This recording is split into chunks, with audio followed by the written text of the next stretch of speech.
Thank you. This is a really, really great afternoon for me because one of the most influential people I've ever met and one of the most fascinating people in the history of the world I'm about to introduce to you. And it's not a household name, but hopefully it will be from now on in your households. John Hardman! Hey, thank you. Thank you very much. Thank you. Absolutely, buddy. Thank you. The reason I'm not a household name is because in my 50-some-odd years of performing and producing, I don't even have a business card. That's true. It's absolutely true. He never has. So, but we'll get into that later. I'll give you some hints. John Hardman, this is your life. Oh dear. I have some very interesting introductions for you. So without further ado, let us proceed. Hi there, I'm Brett Roberts, and I'd like to tell you about something that changed my life a long, long time ago. You see, when I was very little, I got to go to Six Flags over Texas, and that's where I got to see Argyle the Snake. And Argyle was a puppet that would come out and talk to the audience, and it was absolutely hilarious. I loved it so much that I immediately went home and made myself a snake puppet. And that kind of got me started in puppetry. Now, several years later, I went back to Six Flags and got myself a job in the Marionette Theater. And that Marionette Theater was run by none other than John Hardman. And that's when I found out that it was John who had been working Argyle all those years before and got me started in puppetry. So I want to say a great big thank you to John Hardman. Thanks a lot.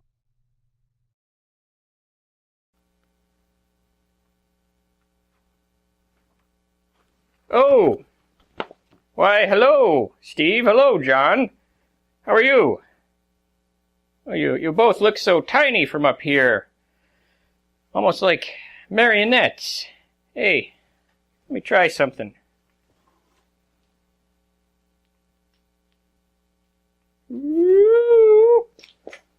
Well, okay, for you, John, a poem. And a brief glimpse for everyone else of my journey with you. Mon Capitan.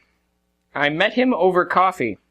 First you notice his hat, then the twinkle in his eye. He tells you he's retired. Right, when pigs can fly. Before long, you're dancing around in a black bodysuit with a bunch of similarly clad strangers in a theater darkened with blacklight. Tripping over each other may at first pose a bit of a danger, but soon you master the darkness and the heights of the puppet bridge too. John's coaching right alongside you, his humor and experience guiding you through.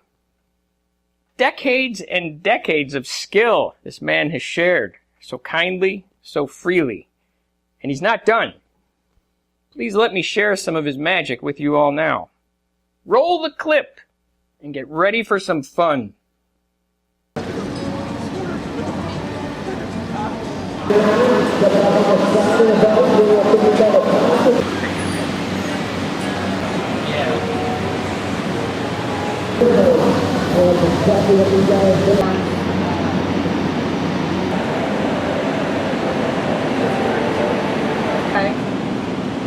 Give that. Starting with Elvis. There's an entrance.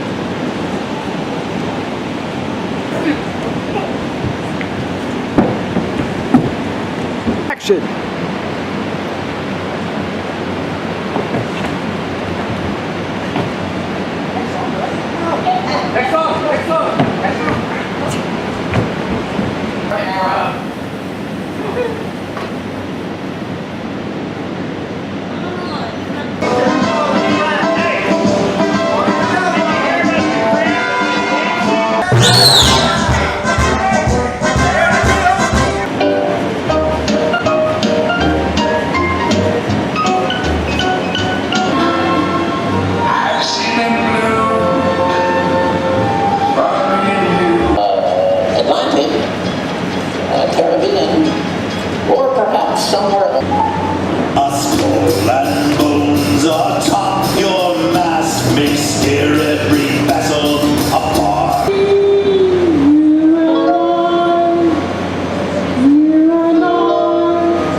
Well, where are you guys headed? Maybe I could point it out on the map and help you out when you go.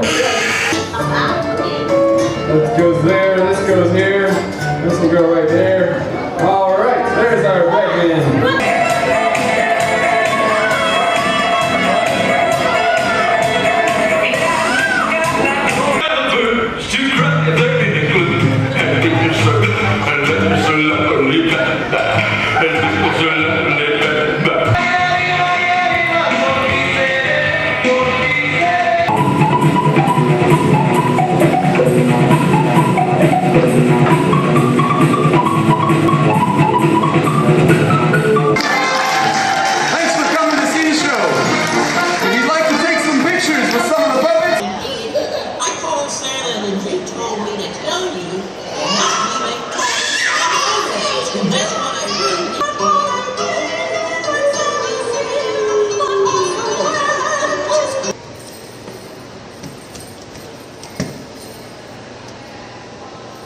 Bob Cratchit, I can't work down here with all that noise outside. You stay here and count this money. I'm going to go upstairs and see what all the noise is about.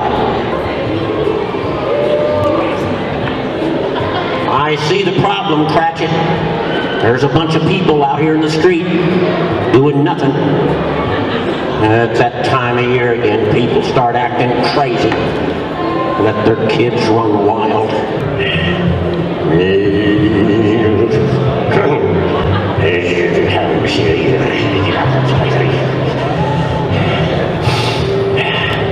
Merry Christmas.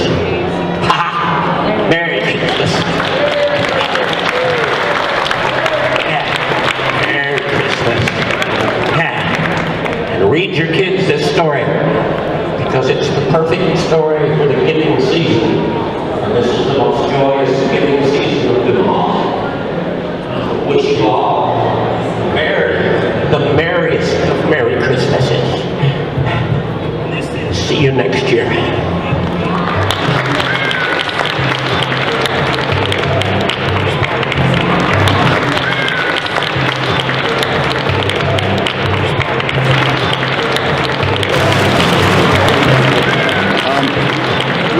When I first met John Hardman, it was probably around 1984 or some, just after I started our business, Axtell Expressions. It was in Ventura, and they lived here. John and Patty lived here.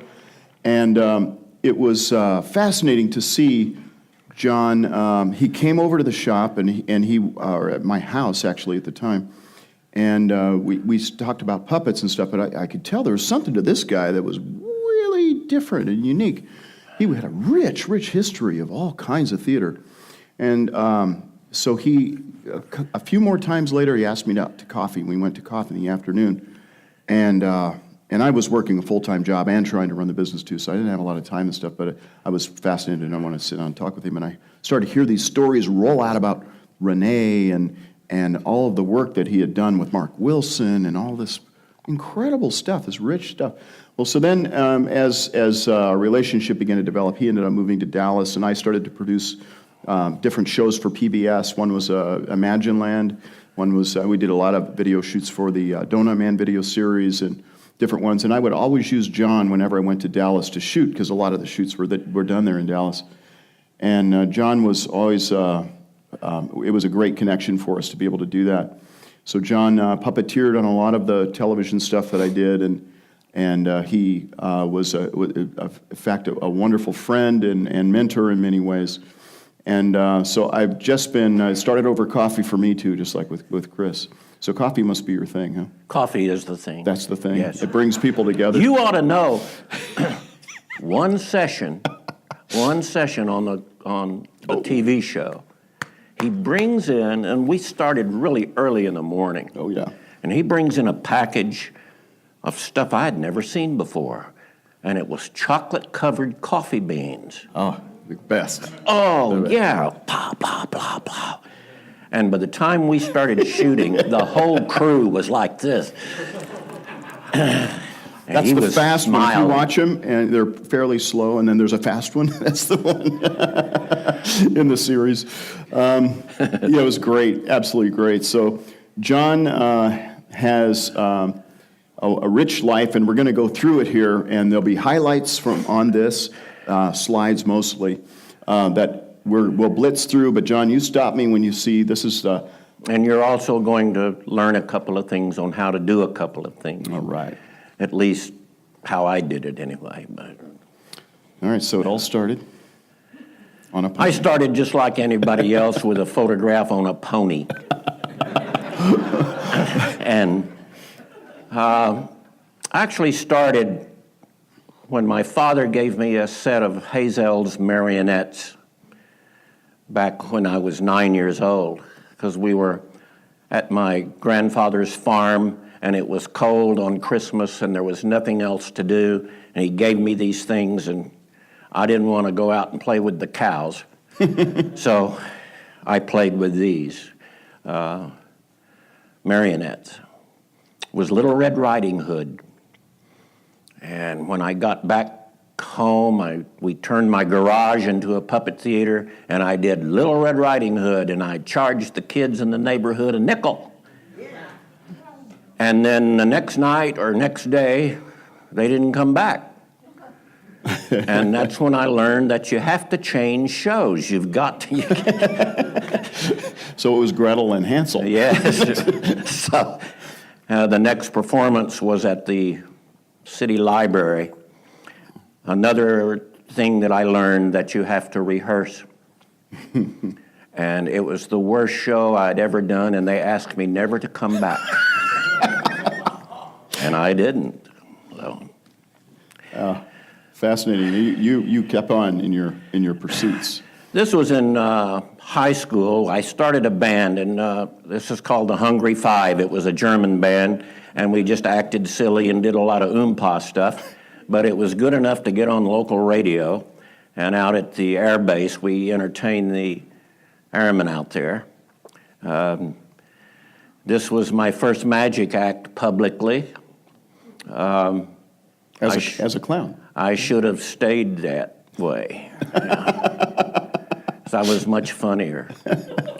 And anyway, during high school, I wanted to get into radio and television, so I volunteered to work at the radio station for nothing one summer, and they had me filing records. And then this was 1953 when this photo was taken, and it's we went into television. And I started as a floor man. Wow. And I'm up there at the top. Oh, you made your way to the top. Yeah, right up at the top in the white thing. But then Uncle Sam called. Then Uncle Sam called, and Marine Corps, California, and Platoon 285. And it was about that time, about a year after that, the Magic Castle opens. And so I went up there, learned an awful lot of stuff from some great magicians.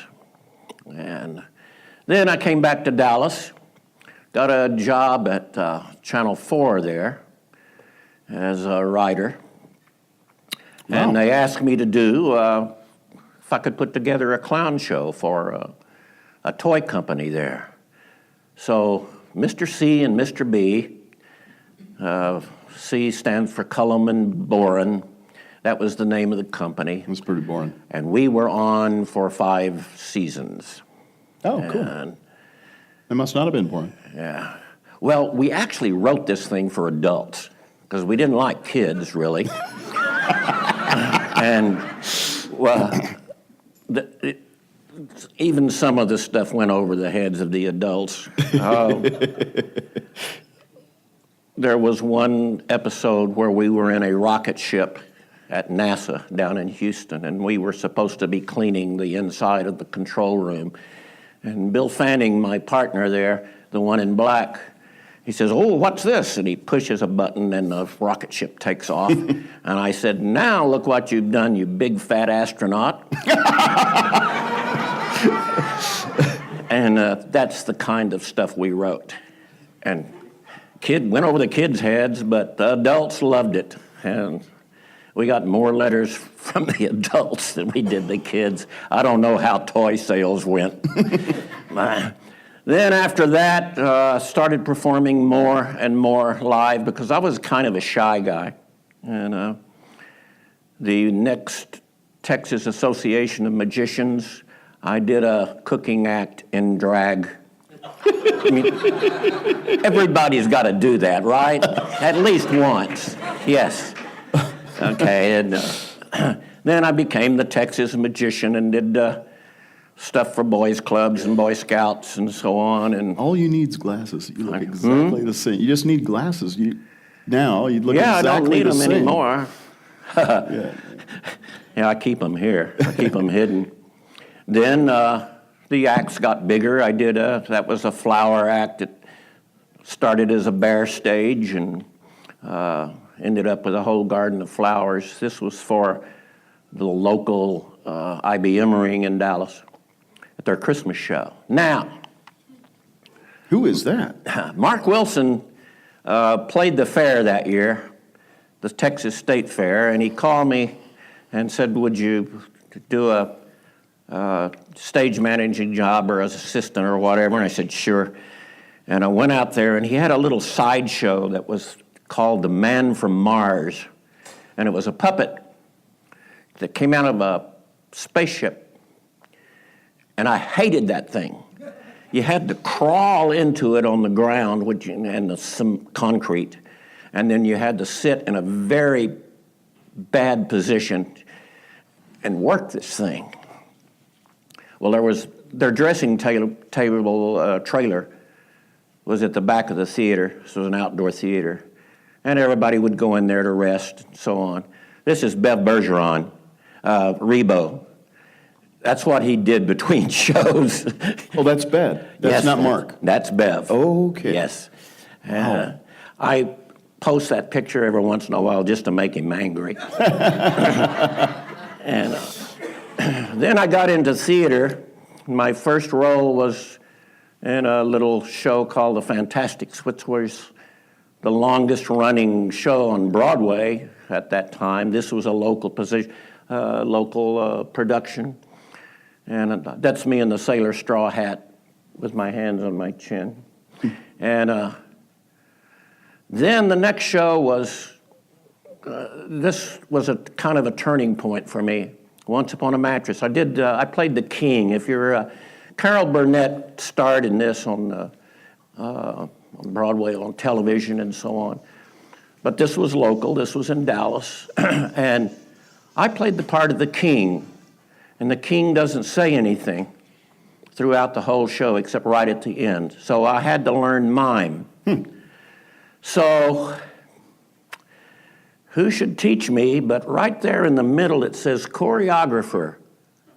What does that say? Wow. Look at that. Yeah, Tommy Toon. He had just... Wow. He was on his way to New York, and they cornered him to choreograph this show. He taught me mime.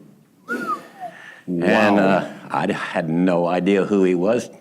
Nobody else did either, but he later took about 5 Tony Awards or so as a choreographer on Broadway. So I had a pretty good mentor, and I came to him right before he left for New York, and I proposed to him what I could do at the ending of the show when the king speaks. And I said, I would like to do it this way. And he just said, do it, but suffer the consequences. So at the end of the show, it says, the king says, or somebody says, the king, he can speak. And the king says, right, and I have a lot to say. And he turns to the queen and says, when I say hop, you hop. Hop. And they hop off. The way I did it, at the time, John Kennedy was president.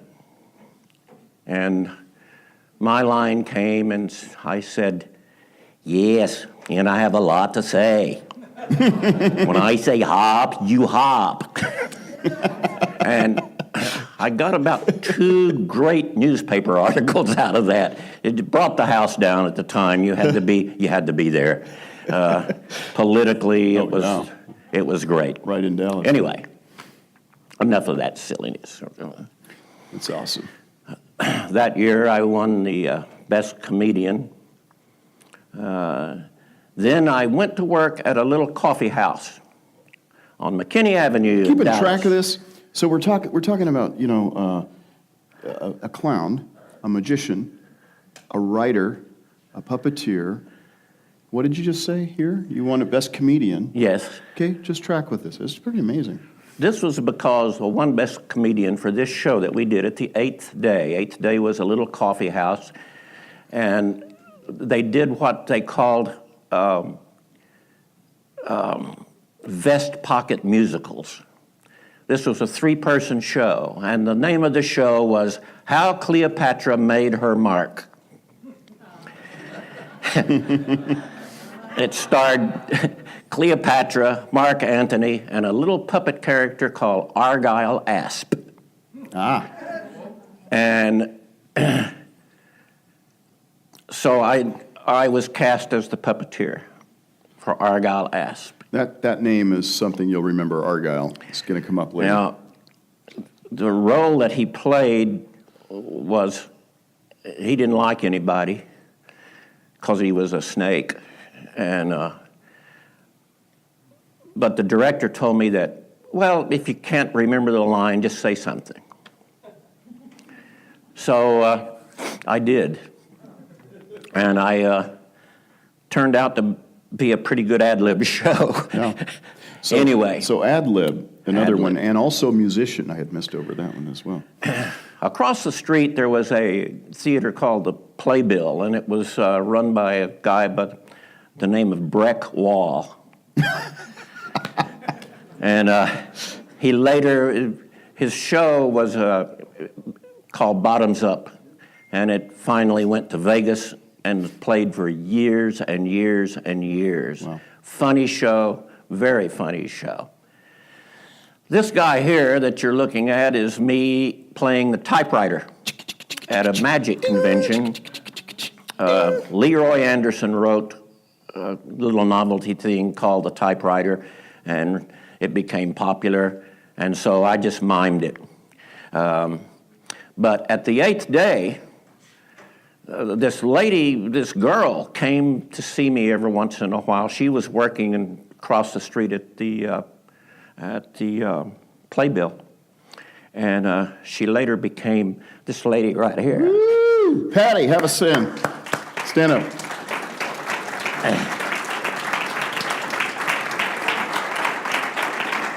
She was the one that kept me out of trouble. And one day at the TV station, I got a phone call from Six Flags over Texas. They had just opened. And the man said, I understand that you do Punch and Judy. And I said, yes, I do. He said, would you come out and audition for us tonight? And I said, all right. And I did. I went out there and auditioned for him, and they hired me to do Punch and Judy. So they hired me that night. The next day, I quit my job at the TV station because Six Flags was paying considerably more than the TV station was. Wow. However, I didn't realize that they wanted me to do, now Punch and Judy was 12 minutes long. These puppets were 2 pounds each. I had never done more than one show a day, even that much, one show a week maybe. This was 14 shows a day, 14 12-minute shows a day. Wow. And these forearm muscles,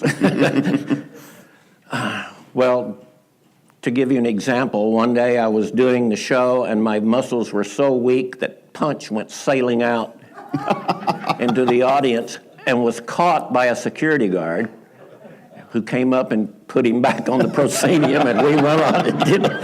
And it was to the point that I couldn't even hold a cup of coffee, and I had ace bandages all over me. Well, finally... Wait a minute, you couldn't hold a cup of coffee? No, I couldn't hold a cup. I had to get on the floor. Anyway, Now here he is. Who's this? so I became very, very bored with doing that many shows a day with Punch and Judy. And between shows, I brought out Argyle Snake. That's him.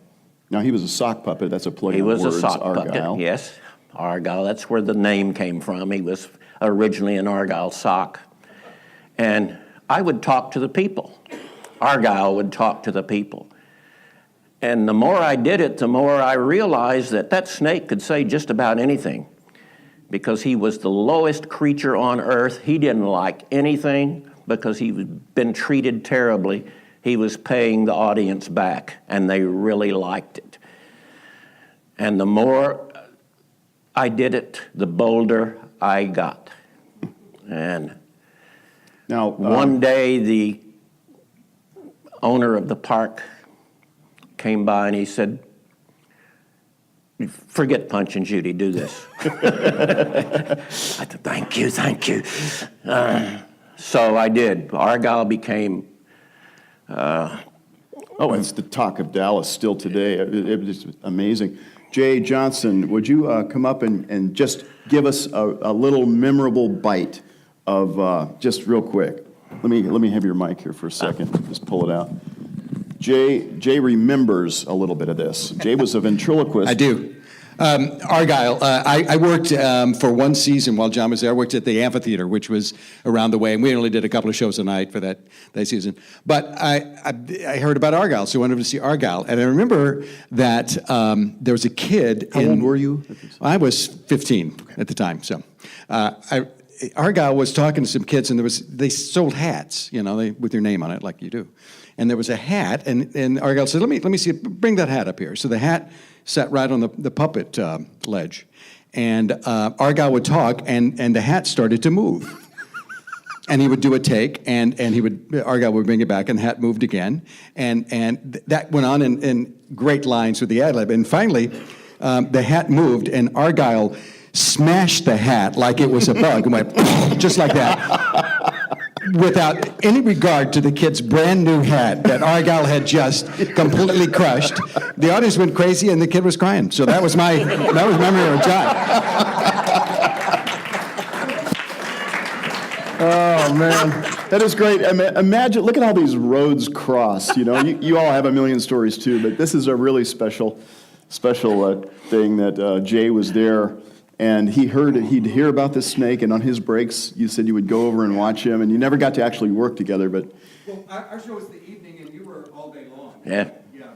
Yeah. I couldn't see the people at night, so I was useless. So I got to go home before sundown. This is a typical audience reaction. It's just fun stuff. What's this? World? Well, this was 1968, and they had a little World's Fair down in San Antonio called HemisFair. Mm-hmm. Rainbow Bakery came to me one day, a representative came to me one day at Six Flags, and between shows he said, we'd like for Argyle to come down to the World's Fair, and we'll sponsor you. Fine, that's great, because I was getting tired of Six Flags. And so they did that, but there was one catch. This was the puppet truck, and it was an old bread truck, and they just redid it for me the way I wanted it, except for the outside. I didn't care for that much, but they liked it. But I had to tour Texas for 6 months to promote the bakery and also to promote the fair. So I went to shopping centers and so on, doing that. Now, the problem was this truck had a governor on it, 50 miles an hour. Oh. And the idiot that would schedule me would take me from San Antonio to El Paso in one day, and I had to set up at 50 miles an hour. How many miles away is it? 500 miles.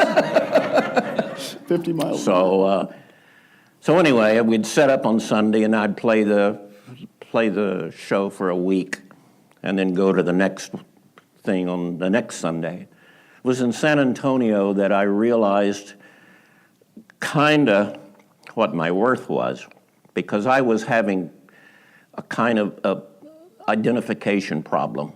I didn't know whether I wanted to stay in puppetry or magic or if I wanted to just use it as a hobby. I didn't know what I wanted to do, basically. So we played a department store called the White House. It was kind of the Neiman Marcus of El Paso. And it was so exclusive, they did not have a marketing department. They put their ads in the Sunday papers and so on, but they didn't really need to. So they came and said, well, how do we get people here to see this? How do we get kids here? And I said, well, call the schools, call the hospitals, call children's organizations, whatever. If you have to bus them in, rent a bus, bring them on in. I will do a show before the store opens, if you want to do that. So we did that.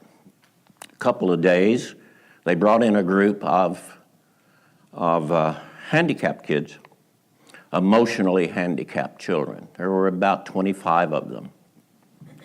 I started the show. Argyle does insult humor, but because he's a snake and because he's crawled through every town in the world, he can get away with a lot of stuff even for this type of kids. But they really liked him, except there was this one girl who was about 7 years old, and she would not shut up. She had to grab kids, bring them up to Argyle and introduce them, and then grab somebody else and introduce them and talk and talk. He wouldn't let anybody else talk to the snake, and I was getting kind of teed off with her. And so she was chatterbox. So after the show, I think, boy, I'm glad this is over. Door opened. The nurse came back and she said, I don't know if you know this or not, you probably don't, but this little girl's name was Carol. And said we've had her for about 8 months and she's never said a word. She's back over in the corner and she wouldn't participate. Well, Wow. That makes it worthwhile, man. That's incredible. well, Carol changed my life. I knew then. I was doing something worthwhile. And the nurse stayed in contact with me, and I got a letter about 2 years after that from her, and Carol was fine. She was out of the school or whatever, and she had a good she was doing well, and she wanted to thank me. Boy, that's incredible. And she went on to be a puppeteer. So anyway, we got to the World's Fair. I set up, and they wanted Argyle to fly the Goodyear blimp. Wow. As a publicity thing. So I got in there and we did that, and did a lot of publicity stuff like that. That's man, what a great opportunity. Yeah. There he is at the controls. Yeah, he was quite good. Yes, yes. We were the New England Patriots, the blimp kind of. The snake in the sky. Yeah. This is the governor and his wife, Governor John Connolly. They came by about once a month, and they always had to talk to Argyle. Wow. And she always got to scratch his nose, and he liked that. Now, at the HemisFair, Mark Wilson had the telephone pavilion there. He had a show in the telephone pavilion, and he was having trouble with the manager and the cast, so he sent Alan Wakeling out to talk to me and said, would I manage the show for him? And I said, well, I got my own show here, and I'm on once an hour, and sometimes those shows last 12 minutes, the rest of them last an hour. It depends on my audience. He said, well, you just have to make sure the payroll gets there and make sure that all the props are okay. And I said, all right, I'll do it. So I was running. Of course, the telephone pavilion was clear on the other side of the fairgrounds. So I was running back and forth and doing that. And after HemisFair was over, Alan came to me and said, why don't you come on out and work for us? I said I would. Now, Mark was involved at the time in he was very, very big in trade shows. And so I was in his trade show division. I wrote and produced the trade shows for him. He went out and sold them. We would write them and produce them. Johnny Gone and a bunch of us sitting there doing nothing. And we wrote that stuff. This was, the Amazing Hand Machine was my first tour with it. We toured the country for playing department stores in the winter. Just in time, we would end the tour for me to get back to Six Flags to play the summer. And then back to the tours again. This was the Amazing Hand Machine. It was based on the $1 Million principle, and it looked like a pair of disjointed hands. Actually, we were behind there working them. They were our hands with gloves. And we demonstrated for Hamilton Beach, their first electric knife, the one with the hole in the handle. And then I met Renee through Mark Wilson, and Mark never did like puppets because they weren't magic. But he wasn't selling too many magic shows for trade shows. He had some, but they weren't enough. And Alan talked him into using puppets. If a company had a character in their advertising and so on, Renee could make that character, build that character into puppet, and we would sell trade shows. This was for Honeywell, and the print ad for them was, "Don't let your computer become a monster." And they wanted this to be their trade show representative. Renee built this puppet, and Mark and Johnny Gone built the illusion for it. This is what happened. Look at that. Yeah. Now, if you saw the rest of the trade show floor, you would understand this a little better because there was nobody at anybody's booth. Including the salespeople. Now, the way this worked, there was a platform there. There was a crystal silk cylinder full of computer parts. And the girl would come over and open the door on this little box. She'd pour the computer parts in. There was smoke, and the thing would jiggle and juggle, and the box would fall apart, and there was the monster. Fantastic. And he just created havoc with people.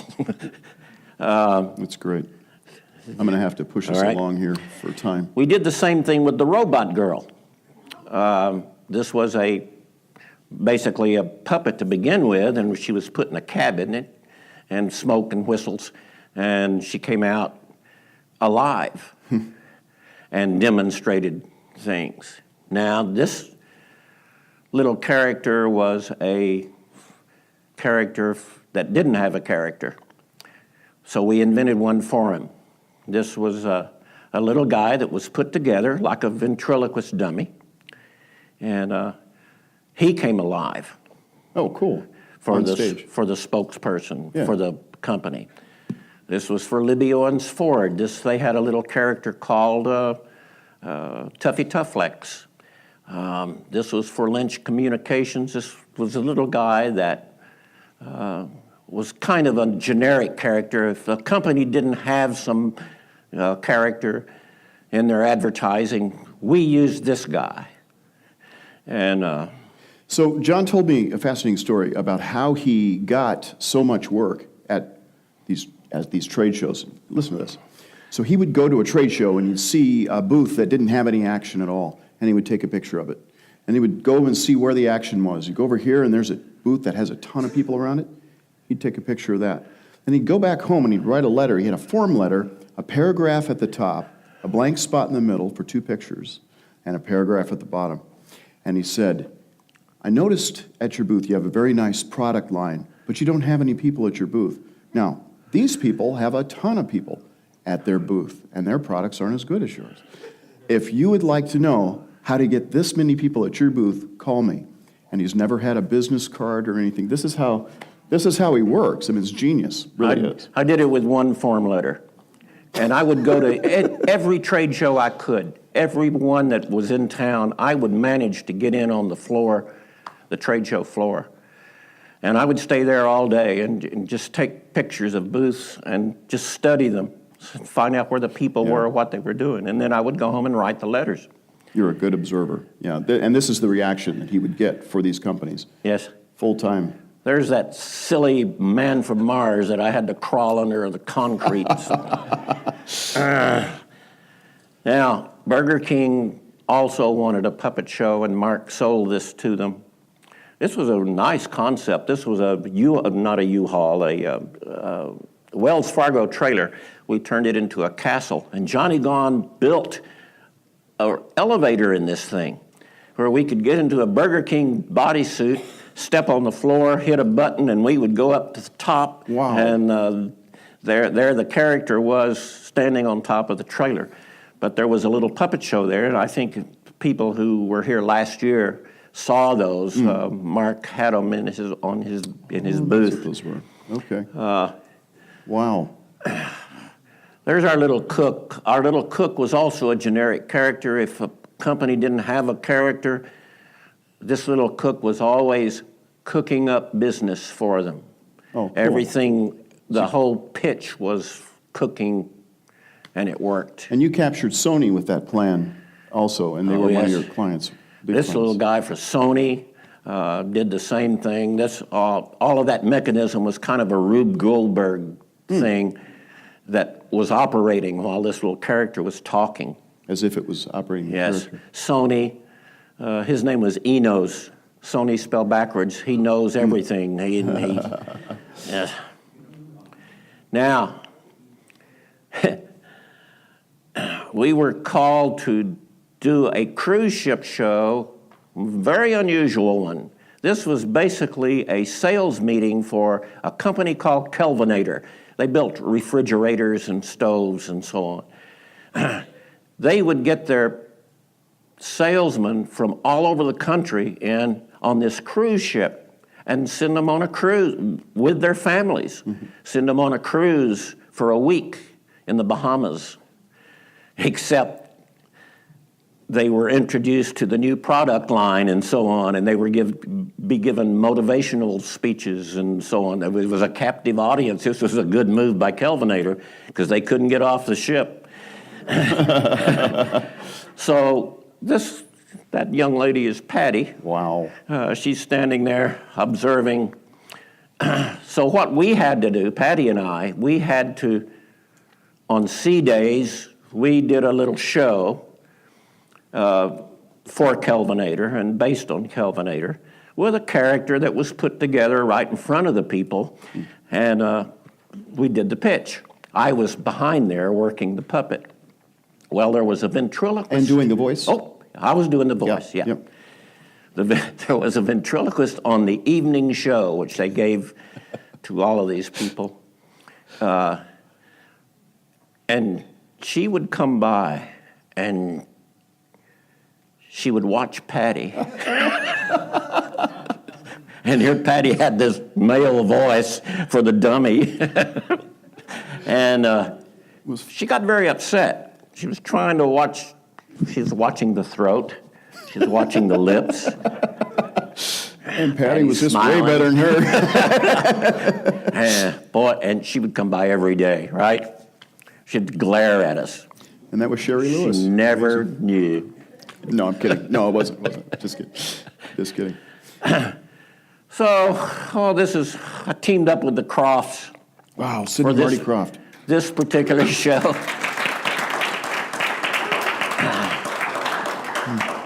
This particular show, we went to New York with Johnny Whitaker, who was the kid star of the Times, and we played the Felt Forum there in Madison Square Garden. And this is where I learned how to manage a large troop of people. It was quite interesting. I have several stories about that. We don't have time. Yep. Come to me later. I want to blitz past some of this. All right. Blitz. You wanted Blitz. to mention him because they Blitz, might know. Blitz. I forgot who he is. Billy Thank McComb. you. Yes, that was Billy McComb. He was on the cruise ship also. It was nice because all the entertainers had to sit together. So you got Billy McComb And Mike Caldwell. Mike Caldwell together, and we couldn't eat because we were laughing so hard all the time. This guy probably weighed about 300 pounds, and he could do a front flip in a standing position. Never could figure out how he did that, and everybody would gasp. Well, the Crofts then produced a show for Raquel Welch in Las Vegas and in Lake Tahoe at Harrah's. The show was based on all of the movies that she had done. So 20 million This years picture was BC. from 1 million BC, and we were in the dinosaur. This was the opening number. There were 10 puppeteers. For the Raquel show. And for Raquel Welch, and we all had showgirls, and all lined up. Now, we did also a CBS television special for Raquel, and the show ran long, I guess, because they cut a lot of the credits. They cut the puppeteers' credits. So Raquel in Variety magazine bought this full-page ad. Wow. And listed all the puppeteers. That's just awesome. That was very nice of her. She Really neatly. She was an incredible woman. I have never seen, she worked so hard. She was up at 6 in the morning taking a dance class. Then at noon, she was taking a voice class. 3 o'clock, she came over and rehearsed with us till about 8 for a month. Wow. Hard worker. It's nice, though. She and I share the same birthday. So I got to dance with her. This is Jim Wright. Jim Wright was our congressman, that part of Texas. And he was at a banquet and didn't know that Argyle Snake was going to be there. And he was there to debate this Jim Wright for snakes' rights. Now, I hate to do this to you, John. That's all right. This is your life, just got a little shorter. That's right. We are getting very near our end of our time. I just want to hit a couple of highlights. Mark, Are we okay to just go over a little bit more? Yeah? Okay. I can't possibly go through the entire list that we wanted to do, all the stuff. But Okay. Six Flags, they did have, this is fascinating. All of this time I had been doing shows at Six Flags with Argyle Snake, little one-person shows, and I was good at one-person shows. And they asked me to do something a little larger. So I wrote a pirate ship show. Oh, it's not showing, I'm sorry. And What's going on? Not responding, ad lib. pirate ship was, You're the pro. pirate ship was 4 people, 4 puppeteers. And This is, was first of all in Six Flags. Six Flags in over Dallas. Texas, and this was bringing the pirate ship in to set it on its foundation Now- that day. Patty and I went out and When they watched them and did all of those things. when they moved it, tell that story. And this is the show itself. The people sat on the bank. And so one day I got there and the pirate ship was gone. It was gone. And kind of upset me. So I went to the manager and he said, well, we moved it last night to California. They had just bought Magic Mountain in California, and they wanted that show out there. It was the first exhibit that they put into Magic Mountain. They pulled the pirate ship from Six Flags and put it over there. I mean, it's just amazing.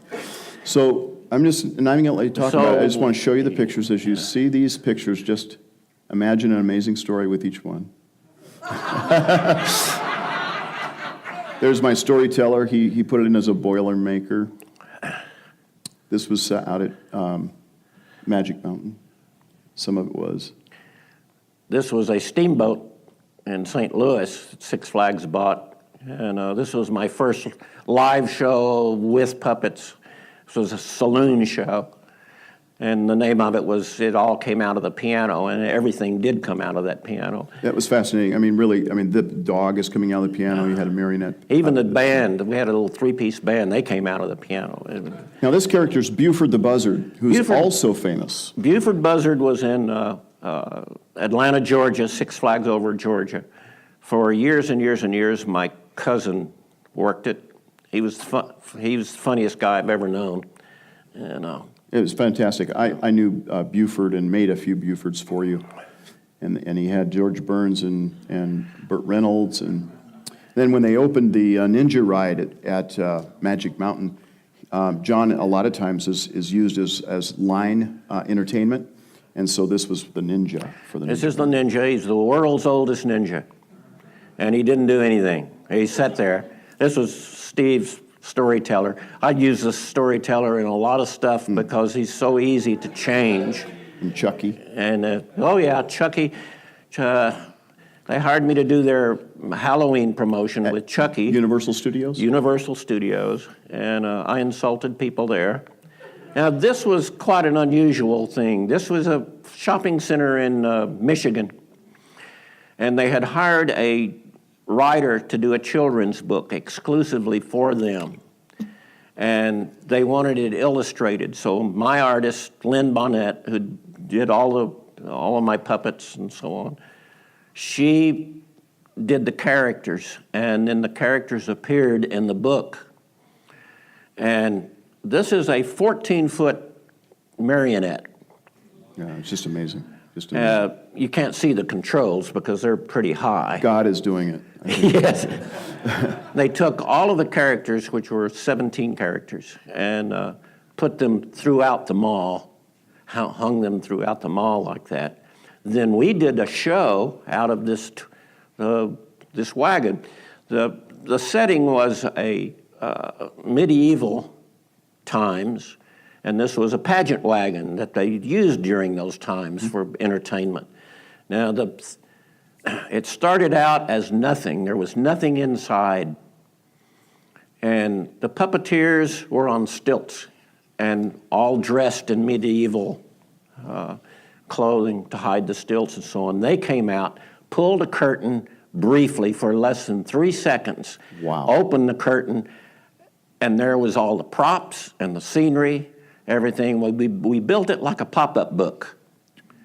And as soon as those curtains were closed, they pulled these ropes, and all of this stuff just popped up. The puppets, the marionettes, were hidden inside the supports there, the ends. There was little hinged doors, and they just hung in there. And then, of course, I had to train those puppeteers to walk on stilts. So this is ImagineLand. This is the TV series that I brought John out to Dallas. Help yourself to some water. I'll talk this one through. So ImagineLand was a TV series for PBS that was shot in Dallas, and it was largely, it went around the country, but it was largely like a Texas and a Southern show. Really, really cool with Jack Houston. And John was Wenzel the pig and the birds. He was also Buzz Bonkett, the buzzard. And that's General Sam the horse. That's me many years ago. And I wanted to play the intro to this show. I don't think I'll go through any other videos, probably. This is the intro that shows some of the action.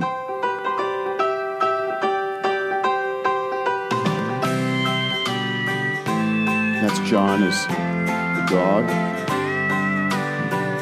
Come along with me to a place called ImagineLand. That's Jack singing. It's the place to be, and you can come right along and be my friend. John is the buzzard me there. And you and a dog named Blue and a horse called General Sam.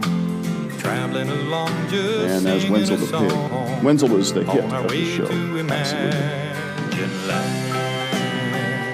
So to play this is a little surprise for you.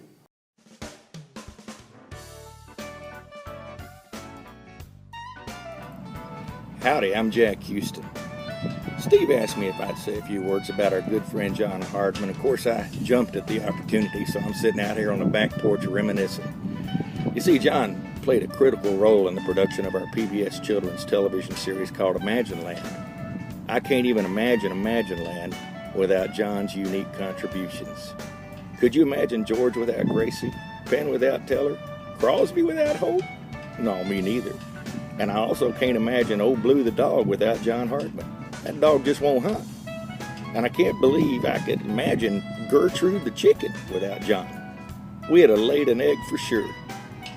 I can't even imagine the bird Buzz Bonket without John. Not me and my feathers. And I definitely can't imagine Wenzel the pig without John Hardman. That'd be like a pot of pinto beans without pork fat in it. Know what I mean?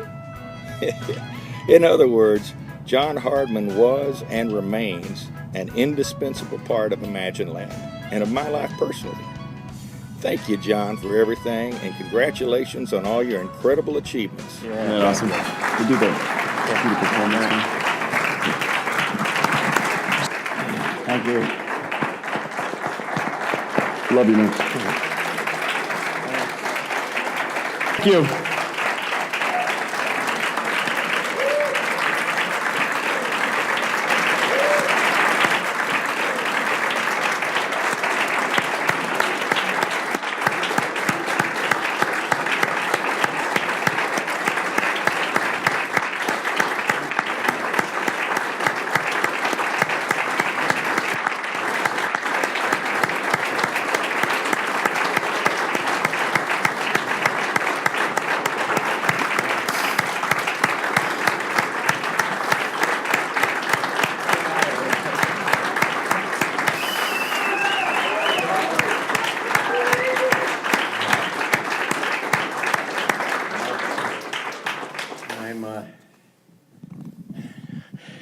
You don't know how much I appreciate that. I hope that every one of you can have a great career and life that I have had. And I hope everything works out for each and every one of you, because when it does, it's just so much fun and such an incredible thing to do. And I hope to continue to do it as long as I can. Thank you so much.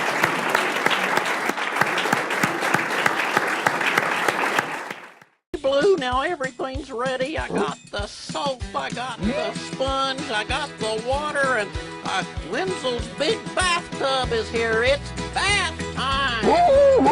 You betcha. Well, fiddle-dee-dee and a fiddle-dee-doo. Come on over here, Blue. You've been playing in that compost heap like you know you shouldn't do. But have no fear, Wenzel is here and he knows just what to do. So scoot on over here next to me and I'll make you as good as new. Uh-huh. You see, Wenzel's got him a big bathtub and he knows how to use that thing. He can take anything that's dirty, and pretty soon he can make it clean. With a little bit of soap and a little bit of rhythm and a whole lot of rub and scrub, that smell goes away and the dirt disappears in Wenzel's big bathtub. Rub-a-dub-dub, rub-a-dub-dub, rub-a-dub-dub, rub-a-dub-dub, rub-a-dub-dub, rub-a-dub-dub, and a rub-a-dub-dub, and a rub-dub-a-dub-a-dub, and a rub-a-dub-dub, rub-a-dub-dub-a-dub, rub-a-dub-a-dub-dub, rub-a-dub-dub, rub-a-dub-dub in Wenzel's big bathtub. Okay now, Blue, no more running and no more hiding. Come on, boy. It's time to hop in the tub. What do you mean, no? Come on, you know what? All you gotta do is just go in there and... Whoa! Uh-oh! Wenzel fell in the tub. Rub-a-dub-dub, rub-a-dub-dub, rub-a-dub-a-dub, rub-a-dub-a-dub-a-dub, rub-a-dub-dub, and a rub-a-dub-dub, and a rub-dub-a-dub, rub-a-dub-dub, rub-a-dub-dub, rub-a-dub-dub, rub-a-dub-a-dub, rub-a-dub-dub, rub-a-dub-dub, rub-a-dub-a-dub in Wenzel's big bathtub. With a little bit of soap and a little bit of rhythm and a whole lot of rub and scrub, that smell goes away and the dirt disappears in Wenzel's big bathtub. Uh-huh. Rub-a-dub-dub, rub-a-dub-dub, rub-a-dub-a-dub-a-dub, rub-a-dub-dub, and a rub-a-dub-dub.